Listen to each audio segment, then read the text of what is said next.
Hello dear students, welcome back to our YouTube channel push on insight together. तो जैसा कि हमने एक वीडियो कवर करी थी जिसमें हमने इम्पोर्टेंट पैराग्राफ की बात करी थी क्लास 10th में, जो इम्पोर्टेंट पैराग्राफ 2020-21 में आ सकते हैं। तो उसी में से हम फर्स्ट पैराग्राफ हमारा कवर करने वाले हैं, जो कि है इंग्लिश का। इंग्लिश अ ग्लोबल लैंग्वेज, ये हम कवर करने वाले हैं। ये पैराग्राफ हमारे हो सकता है कि भाई हमारे एनालिटिकल रूप में आ जाए, एनालिटिकल पैराग्राफ के रूप में आ जाए। दोबारा से एक बार देख लेते हैं एनालिटिकल पैराग्राफ क्या होता है। एनालिटिकल पैराग्राफ में क्या होगा, आपको कुछ पाई चार्ट दे दिया जाएगा, डाटा दे दिया जाएगा, जिसके बेस पर आपको नीचे एक पैराग्राफ तैयार करना होगा। तो हो सकता है पैराग्राफ आपको दिया जाए एनालिटिकल के रूप में, एनालिटिकल पैराग्राफ, या नॉर्मल एक पैराग्राफ आपको दिया जाए। तो यहाँ पे हम इंग्लिश और ग्लोबल लैंग्वेज के ऊपर एक एनालिटिकल पैराग्राफ देख लेते हैं। ज़रूरी नहीं है कि एनालिटिकल पैराग्राफ आए या फिर नॉर्मल पैराग्राफ आए, हम पढ़ते हैं इसको किसी भी रूप में ये आए आप कर लेना। एनालिटिकल में बस ये है, ऊपर आपको डाटा पाई चार्ट दिया जाएगा, उसके अकॉर्डिंग आपको समझ के करना होगा। तो चलिए यहाँ पे सबसे पहले हम अपना क्वेश्चन पढ़ लेते हैं, जो हमको यहाँ पे एनालिटिकल पैराग्राफ इंग्लिश और ग्लोबल लैंग्वेज का दिया हुआ है। तो यहाँ पे क्वेश्चन पढ़ते हैं सबसे पहले। The pie chart given below, जो यहाँ पे हमको पाई चार्ट दिया हुआ है जैसा कि आप देख रहे हो, shows the number of country where English is their native language. यहाँ पर बताया गया है कि हमको एक पाई चार्ट दिया हुआ है जिसमें हमको बताया गया है कि ये वो कंट्री है जहाँ पर उनकी नेटिव लैंग्वेज है, देसी लैंग्वेज है वहाँ की English. Keep this in the mind, इसको अपने ध्यान में रखो, माइंड में रखो। Reflect on the need to learn English, और इसी के ध्यान में रखते हुए हमको ये बात जाननी है कि भाई इंग्लिश हमारे लिए कितनी ज़्यादा ज़रूरी है सीखना।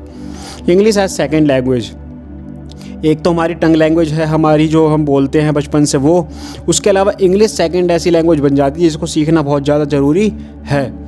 For those who are not English native speaker, उन लोगों के लिए जिनकी देसी लैंग्वेज इंग्लिश नहीं है, उनको तो सीखना ही पड़ेगा क्योंकि उनके देश की ये लैंग्वेज नहीं है, उन्होंने बचपन से ये लैंग्वेज नहीं सीखी है, ना ही अपने आसपास में वातावरण में, एनवायरनमेंट में सीखी है।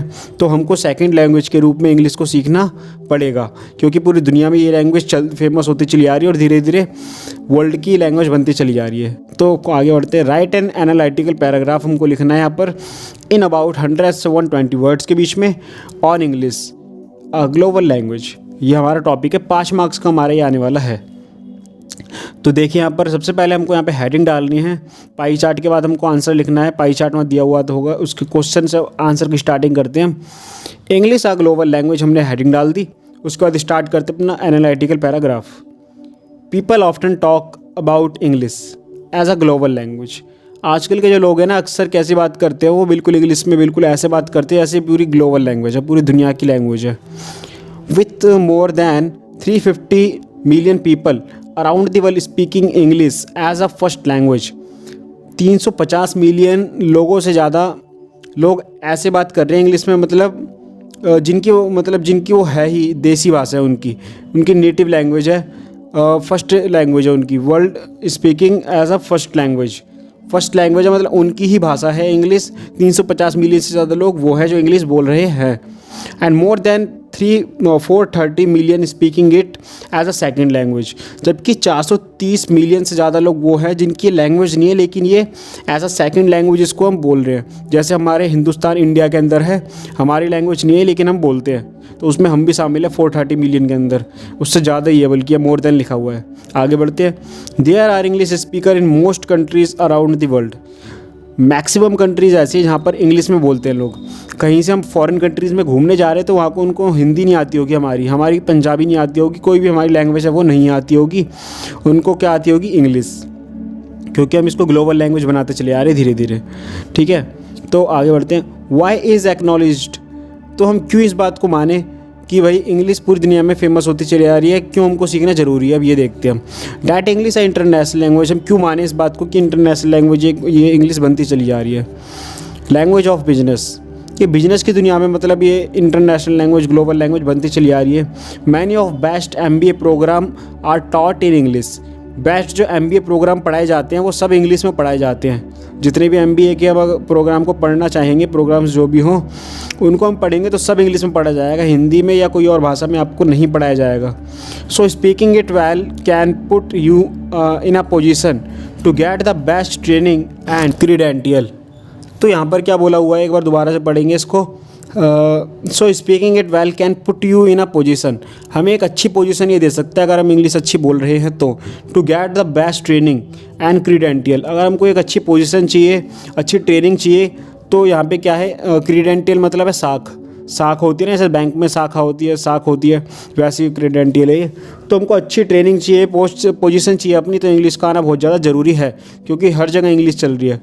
Most multinational companies requires a certain degree of English, बहुत सारी कंपनीज है वो बोलती है भाई हमको इंग्लिश वाले ही पर्सन चाहिए, जिसको इंग्लिश अच्छी बोलनी आती है वही हमको चाहिए, ताकि उनकी कंपनी की क्या हो, प्रोफिशेंसी फ्रॉम पोटेंशियल एम्प्लॉयज़, उनकी क्या हो, प्रोफेशन बढ़े उनकी कंपनी का, प्रोफिशेंसी फ्रॉम पोटेंशियल एम्प्लॉयज़, हमारे एम्प्लॉयज़ ऐसे हों कि भाई इंग्लिश बोल सके, ताकि उनकी कंपनी की पर्सनैलिटी बढ़े, प्रोफेंसी, ठीक है, कहा गया, हाँ। To get a position with a top company, वो क्या करे, मतलब कंपटीशन उनका लगा रहे, टॉप कंपनी जो है वो उनसे पीछे ना रहे, इसलिए उनको एम्प्लॉयज़ भी कैसे चाहिए जो अच्छी इंग्लिश बोल सकते हैं, ठीक है। आगे बढ़ते हैं। If your ambitions lie in science और मेडिसिन, क्या होता है, अगर मतलब हम इस बात को नकार नहीं सकते कि अगर एम्बिशंस मतलब होता है महत्वाकांक्षा, किसी चीज़ को हो जाता वैल्यू देना, अगर हम लाइफ में आ रहे हैं, मतलब साइंस या फिर मेडिसिन की दुनिया में आ रहे हैं, तो हम मतलब नकार नहीं सकते इस बात को कि इंग्लिश कितनी ज़्यादा ज़रूरी है। कोई भी मेडिकल की दुकान पे हम दवाई लेने जाएंगे तो सारी दवाइयों के नाम इंग्लिश में होंगे, जितने भी वहाँ केमिस्ट्री, फिजिक्स, साइंस सब कुछ इंग्लिश में ही है पूरी दुनिया में, हिंदी में नहीं पढ़ाया जाता। हिंदी में पढ़ाया जाता है यूपी वगैरह में, वो बस यूपी तक सीमित है, उसके बाद सब कुछ इंग्लिश में है, इंग्लिश में ही सब कुछ देखने को मिलेगा। You can't neglect English either, हम साइंस की दुनिया में आते हैं, मेडिकल की दुनिया में आते हैं, तो हम नेगलेक्ट नहीं कर सकते, इस बात को नकार नहीं सकते कि इंग्लिश कितनी ज़्यादा ज़रूरी है। Must of the technical terminology is based on English word, बहुत सारी टेक्नोलॉजी टर्मिनोलॉजी जो है बेस्ड है वो इंग्लिश वर्ड पर, सब कुछ इंग्लिश में होता है। हम जाते हैं जेई मेंस के तैयारी करते हैं, इंजीनियरिंग में जाते हैं, हर जगह हमको देखने को मिलेगा क्या, इंग्लिश, सब कुछ इंग्लिश में होता है। And if you want to learn about the latest development, अगर हम पढ़ना चाहते हैं लेटेस्ट डेवलपमेंट क्या क्या हो रही है दुनिया में, and discoveries from around the world, पूरी दुनिया में क्या क्या नई डिस्कवरीज हुई हैं, डेवलपमेंट हुई है, ये सब अगर हम जानना चाहते हैं, you will read about them in journals and research, हम इन सब research report publish in English, अगर हम इन सब को पढ़ना चाहते हैं तो हमको जर्नल रिपोर्ट वगैरह में ये देखने को मिलेगा। और ये किस में लैंग्वेज में पब्लिश करी जाती है, इंग्लिश में। जितनी भी हम गूगल पे जाके हम सर्च करते हैं भाई CBSE रिजल्ट, या फिर नहीं टॉपर लिख दो, ये CBSE टॉपर लिख दो, या कर तो जितना कुछ भी आएगा सब किस में आएगा, इंग्लिश में। या फिर हम देखते हैं new discoveries of the world, तो क्या किस में आएगा, सब कुछ सर्च, जितनी विकीपीडिया ओपन होकर आएगा, रिपोर्ट आएगी सामने, वो किस में आएगी, इंग्लिश में, सब कुछ इंग्लिश में आएगा। Even if the scientist who wrote them from China और नॉर्वे, ये दोनों देशों के नाम है, चाइना और नॉर्वे। अगर यहाँ पर भी मतलब कोई साइंटिस्ट क्या करता है, कुछ लिखता है, वो भी किस में लिखेगा, इंग्लिश में।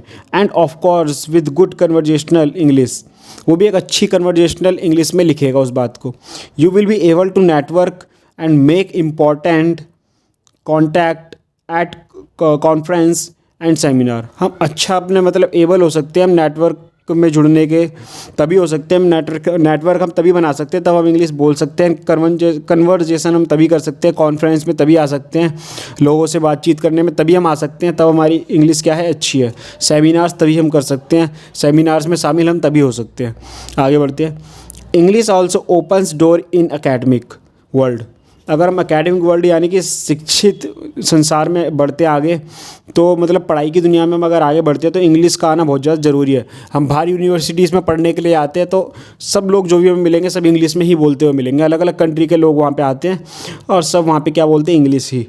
Western universities are attracting more and more visiting scholars, जो बाहर की यूनिवर्सिटीज़ हैं वो अपने स्कॉलर के लिए, अपने एकेडमिक लेवल के लिए फेमस है और वहाँ लोग पढ़ने जाते हैं। और तो वहाँ हम लोगों उन लोगों से अगर हम जाते हैं पढ़ने तो और मिलते हैं हम उन लोगों से, तो सब कुछ हमें कैसा मिलेगा, इंग्लिश में मिलेगा। हम वहाँ पे अपनी हिंदी का यूज़ या फिर एनी कोई भी लैंग्वेज हो उसका हम यूज़ करेंगे तो हमें समझ में आएगा, हमारे सर्कल को समझ में आएगा, जो अगर कोई हमारे साथ में है तो, हमारे साथ में गया है तो, बाकी किसी को समझ में नहीं आएगा, क्योंकि जो ग्लोबल लैंग्वेज है क्या बनती आ रही है, English. Student and professors from all around the world and their common working language is English. कोई भी प्रोफेसर है बाहर की दुनिया में, तो आउट ऑफ इंडिया, मतलब आउट ऑफ इंडिया नहीं, इंडिया में भी, तो मैक्सिमम किसका यूज़ करते हैं, इंग्लिश का यूज़ करते हैं ऑल अराउंड दी वर्ल्ड। ठीक है, कॉमन वर्किंग लैंग्वेज जो है उनकी कॉमनली जो बोला जाता है इंग्लिश ही बोली जाती है। तो यहीं से पता चलता है इंग्लिश कितनी ज़्यादा ज़रूरी एक लैंग्वेज आज के समय में बन चुकी है, ये हमें पता चलता है। और साथ ही में हमारे यहाँ पे एनालिटिकल पैराग्राफ भी कंप्लीट हो जाता है। तो यही था एक बहुत प्यारा सा, बिल्कुल सिंपल वे में अच्छा सा, और अच्छे अच्छे वर्ड्स भी थे इसके अंदर कुछ 2-4, तो काफ़ी अच्छा एनालिटिकल पैराग्राफ था इंग्लिश के बारे में। इसको प्रिपेयर करिए, नोट्स बनाइए, तैयार करिए एग्ज़ाम के लिए, एग्ज़ाम में आने के चांसेस हैं। और भी बाकी हमने 3-4 और बताए थे आपको कि कौन कौन से आ सकते हैं, उसकी भी आपको जल्दी से वीडियो मिल जाएगी। चैनल पर पहली बार विजिट करो, सब्सक्राइब कर लीजिए जल्दी से, साथ ही में बेल आइकन प्रेस कर लीजिए ताकि जैसे हम न्यू वीडियो डालें आपको अपडेट मिल जाए। वीडियो पसंद आई और लाइक करो, कुछ डाउट रह गया और नीचे कमेंट करके आप बता सकते हो। सपोर्ट करिए हमारा, तभी हम अच्छा कंटेंट आप तक लेकर आ पाएंगे, हमें मोटिवेशन मिलेगा। तो मिलते हैं नेक्स्ट वीडियो में, ध्यान रखिए आपसे अपना। जय हिंद, वंदे मातरम।